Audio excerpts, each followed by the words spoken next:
दोस्तों हालांकि आपके पास SSC CGL tier 2 mains exam के लिए महज 2 या 3 दिन ही बचे हैं, लेकिन लास्ट के डेज में जितने क्वेश्चंस आपको इंपॉर्टेंट मिल जाए, जितनी रिवीजन हो जाए क्वेश्चंस की, उतनी आपके लिए बेनिफिशियल होगी। आज के इस वीडियो में हम लोग करेंगे सेंटेंस रीअरेंजमेंट का पार्ट 4। ऑलरेडी 3 पार्ट्स हम कर चुके हैं।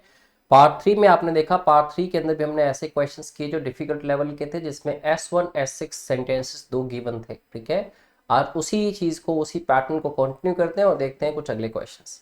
चलिए, तो इसमें देखेंगे, अगर सेंटेंस 1 आपके पास गिवन है, all plants that grow in the desert are cleverly equipped to withstand the heat and make full use of what little water exists.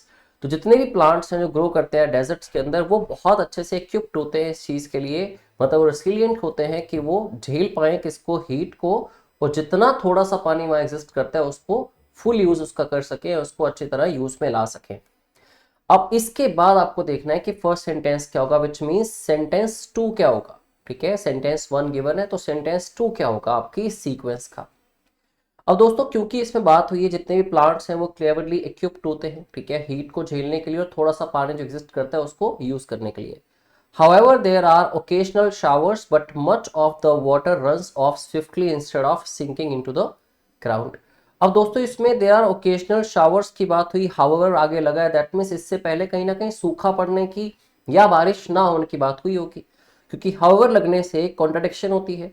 और कॉन्ट्राडिक्शन के बाद देखो सेंटेंस क्या लिखा है, सेंटेंस लिखा है positive, there are occasional showers, की कुछ बारिशें होती भी हैं, राइट। तो बारिश वाले कॉन्टेक्स्ट में या वाटर ना होने के कॉन्टेक्स्ट में इससे पहले बात हुई होगी कहीं पे। Cacti and other succulents be brilliantly solve the problem of story of water. अब यहाँ पे तो प्रॉब्लम सॉल्व करने की बात हो रही है, भी एक पॉजिटिव सेंटेंस है, ठीक है, लेकिन इसके बाद हाउएवर लगा के हम इसको करेक्ट तो कर नहीं सकते।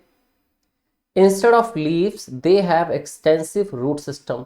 अब यहां शायद instead of leaves they have extensive root system, किन की बात हो रही होगी, कैक्टाई और अदर सक्यूलेंट्स की बात हो रही होगी, इनके लिए ही दे यूज किया गया। ठीक है, यहां देखेंगे तो in the desert soil temperatures may rise to a very high level and soil is often bone dry. तो यहां बात हुई सूखा पड़ने की या सोइल टेम्परेचर्स के बहुत बढ़ने की। ठीक है, तो कह रहे डेजर्ट के अंदर जो सोइल टेम्परेचर होता है वो बहुत ज़्यादा हाई हो जाता है, ऐसी प्रोबेबिलिटी रहती है, क्योंकि मैं बीच में यूज़ किया गया कि शायद बहुत हाई जा सकता है। और जो सोइल होती है वो ऑफन बोन ड्राई हो जाती है। अब सोइल बोन ड्राई हो जाना या टेम्परेचर का बहुत बढ़ना, उसके कॉन्ट्राडिक्टरी बात क्या होती है, एस के बाद पी के अंदर हाउएवर, लेकिन देर आर ओकेजनल शावर्स, कई बार बारिशें होती हैं, but much of the water, ज्यादातर जो पानी होता है, रन्स ऑफ स्विफ्टली, क्विकली निकल जाता है, instead of sinking into the ground, क्योंकि पहले बोन ड्राई इसकी सॉइल की बात हो रही थी। तो दोस्तों एस के साथ हम पी को कनेक्ट करते हैं, अगर उसके बाद देखें क्यू के बाद आर कनेक्ट होता है।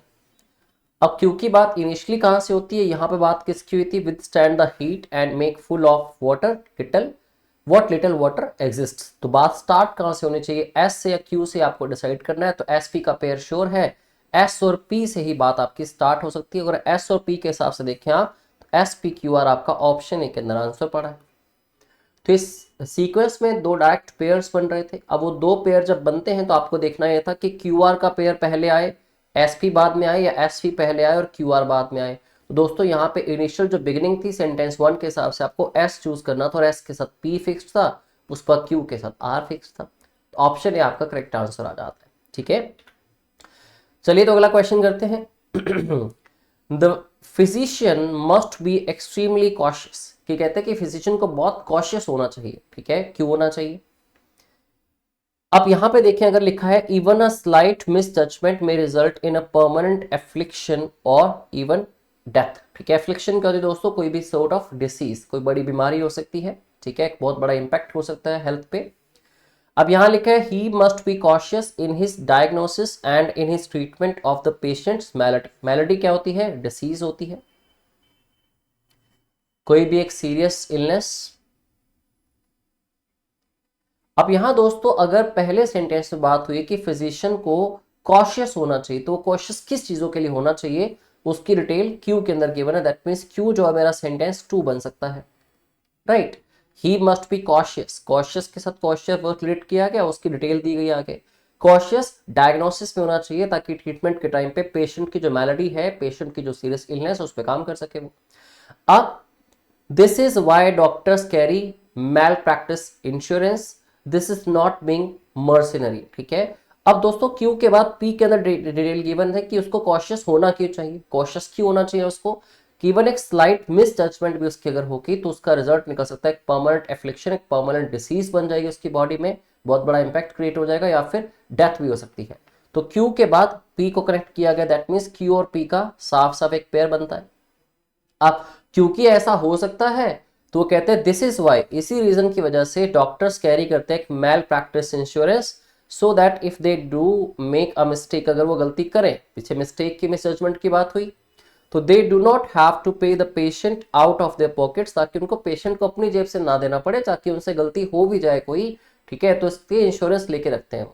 अब कह रहे हैं कि जो ये चीजें होती हैं, this is not being mercenary. Mercenary क्या होता है, इसको कोई किसी पे तरस नहीं आता पैसे के लिए या फिर अपने बेनिफिट के लिए कुछ भी कर देते हैं, तो इसका मतलब कहता है मर्सनरी होना नहीं है, since doctors are only human. ठीक है, डॉक्टर्स भी इंसान ही है, उनसे गलती हो सकती है, वो इंटेंशनली तो करेंगे नहीं ऐसा।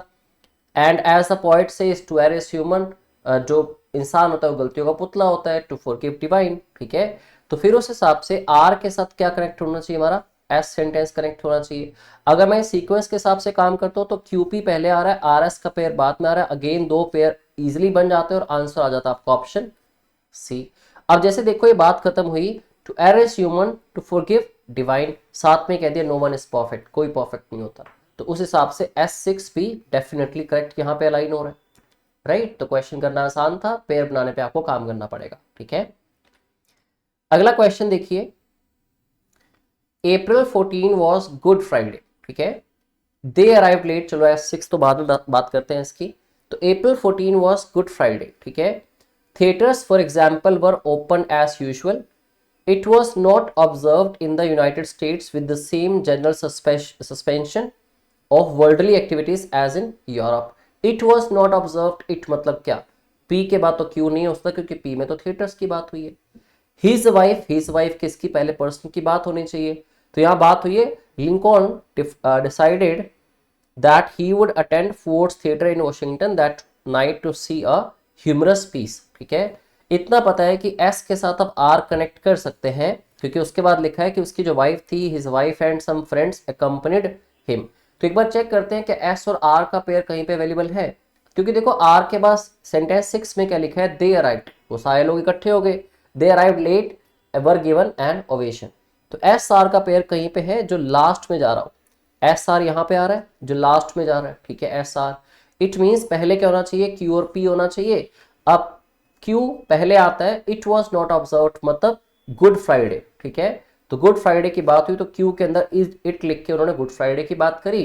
फिर कहा कि थिएटर्स, एग्जाम्पल के तौर पे थिएटर्स एज यूजुअल ओपन ही थे, तो इस पर्सन ने डिसाइड किया कि ये थिएटर जाएगा कुछ देखने के लिए और साथ में इसकी वाइफ और कुछ फ्रेंड्स भी गए, तो क्यू और पी आपका सेंटेंस 1 और 2 हो जाते हैं। Q P S R again pair बना के आप इस क्वेश्चन को इजीली सॉल्व कर सकते थे, आंसर आ जाएगा option A.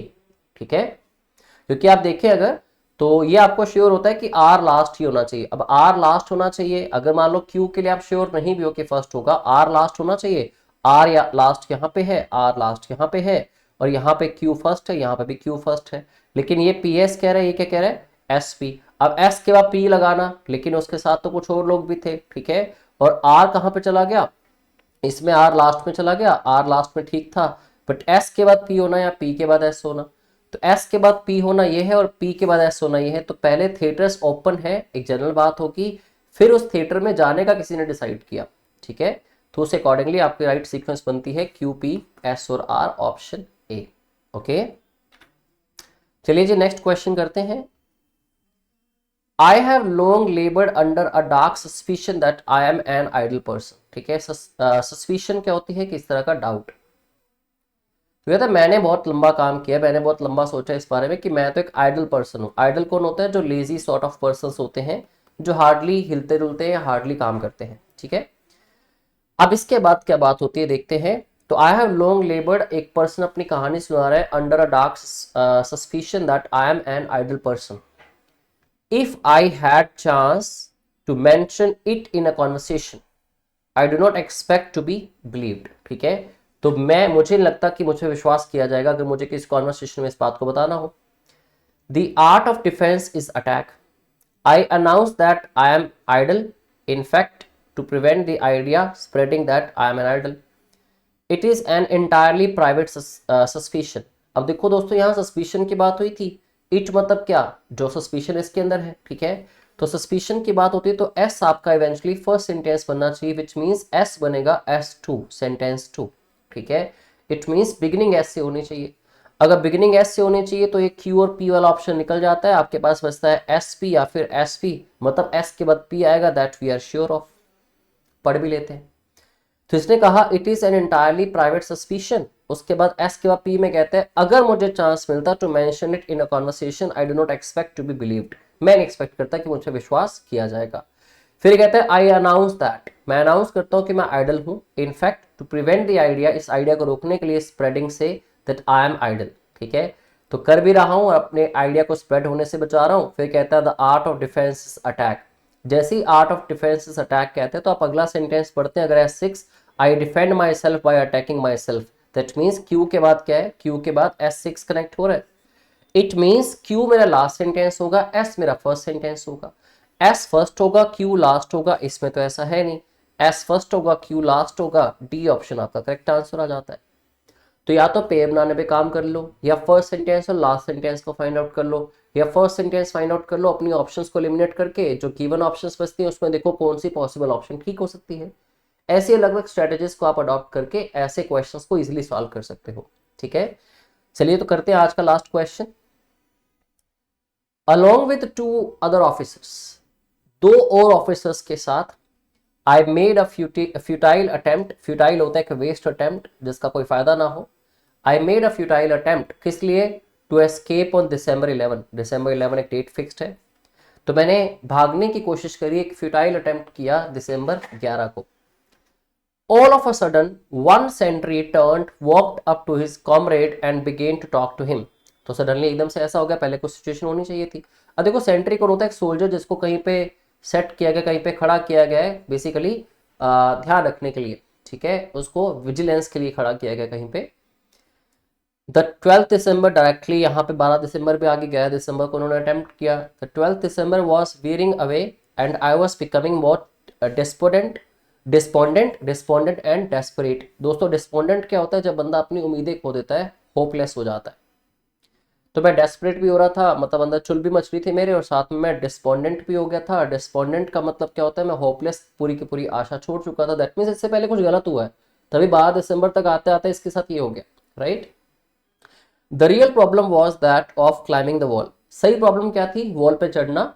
For then one became clearly visible to the 2 centres, ठीक है, जिसमें से एक बड़ा ही क्लियरली विजिबल था 2 सेंट्रीज में से। Through a hole I kept a watch on the sentries, एक होल के थ्रू मैंने दोनों सेंट्रीज पे एक वॉच रखी, ठीक है। तो पहले बंदा क्या करेगा, अगर मान लो भागना चाहते हैं तो पहले वो देखेगा बाहर कौन खड़ा है कौन नहीं खड़ा, राइट। तो इसमें अगर देखा जाए तो इसने दोनों सेंट्रीज पे नजर रखी। रियल प्रॉब्लम ये थी कि वॉल पे चढ़ना था।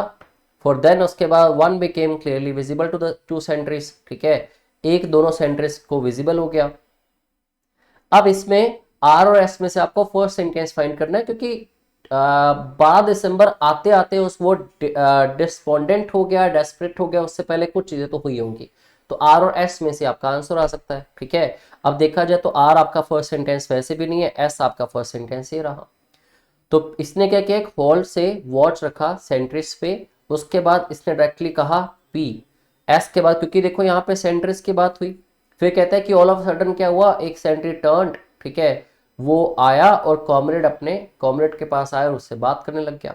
अब इसमें अगर आप एस और पी को चूज करते हैं, उसके बाद क्या आता है, क्यू आता है। The 12th December was wearing away, I was becoming बहुत डेस्पोनेंट एंड डेस्परेट, मैं तो डेस्पोनेंट और डेस्परेट हो गया था, क्योंकि सही प्रॉब्लम थी क्या, सही प्रॉब्लम क्या थी, real problem was that of climbing the wall, ठीक है। फिर कहता है I seize the golden moment and I put it to good use. अब इसमें देखो, for then one became clearly visible to the 2 centres, ठीक है। अब इसमें कहते हैं आई सीज्ड, मैंने क्या किया, मैंने चुरा लिया एक गोल्डन मोमेंट और put it to good use, मतलब भागने के लिए यूज कर लिया। दैट मीन्स कुछ तो इसके हक में हुआ होगा, राइट, कुछ तो इसके हक में हुआ होगा। अगर अकॉर्डिंगली आप देखते हैं तो या तो ये कह रहा है क्यू आपका पहला सेंटेंस हो सकता है, अच्छा ये ऑप्शन निकाल दी थी, या हो सकता है एस सेंटेंस फर्स्ट, ये हम शो कर चुके हैं कि एस फर्स्ट सेंटेंस होगा, तो क्यू वाले ऑप्शंस आप एलिमिनेट कर देते हो। देखना यह था कि एस के बाद अब आर आएगा या एस के बाद पी आएगा, ठीक है। अब एस के बाद अगर आप आर लगाते हैं तो सीक्वेंस क्या जाती है, एस आर के बाद क्यू, क्यू के बाद पी। अब देखो all of a sudden one sentry turn, एक घूमा और दूसरे जाके बात करने लग गया, तो इसको मोमेंट मिल गया और तब ये भाग निकला, ठीक है। क्योंकि सेंटेंस 6 के अकॉर्डिंग अगर आप पी को लास्ट पे नहीं लगाते और लास्ट में आप पी को लास्ट पे नहीं लगाते और लास्ट में लगाते हो आप आर को, तो आर में क्या लिखा है, रियल प्रॉब्लम, ये तो प्रॉब्लम की बात हो रही है, ठीक है। और इसके साथ S6 का कोई कनेक्शन नहीं है, which means R last sentence नहीं हो सकता। अगर आर लास्ट सेंटेंस नहीं हो सकता तो डी निकालेंगे, ठीक है। अब एस आर क्यू पी के हिसाब से पढ़ के देखिए आप एक बार, एस फर्स्ट हो गया, एक होल से उसने नजर रखी दोनों पे, प्रॉब्लम ये थी कि वॉल पे चढ़ना था, एक सेंट्री क्लियरली विजिबल था। क्यू में कहा कि 12 दिसंबर आते आते मैं तो डेस्परेंट हो गया और साथ ही साथ मैं डेस्परेट हो गया। अचानक से क्या हुआ, ऑल ऑफ अ सडन एक बंदा गया दूसरे से बात करने, इसने उस मोमेंट का फायदा उठाया और भाग निकला, ठीक है। तो एस आर क्यू पी आपका करेक्ट सीक्वेंस का आंसर होगा, ऑप्शन बी में छुपा है जो। तो हर एक पॉसिबल, देखो मैं आपके सामने चीजें वैसे रियलिस्टिकली क्यों करके देख रहा हूँ कि ये वाली चीज ये नहीं, ये वाली चीज इस तरह से हो सकती है, ये इसके साथ रिलेट नहीं कर रही। आपको इसी तरह से क्रिटिकल थिंकिंग करनी होगी, क्रिटिकल थिंकिंग करके आप इवेंचुअली कोई फाइंड आउट कर सकते हैं करेक्ट आंसर, ठीक है। डायरेक्टली एक को देख के फटाफट आंसर लगा देना, लास्ट को देख के आंसर लगा देना, हर एक चीज मैच करनी है आपको, ठीक है। तो I wish you all the best for your mains exam SSC tier 2। इस सीरीज के खत्म होने के बाद हम एक नई सीरीज शुरू करेंगे, that will be announced very shortly. Thank you very much, have a good day.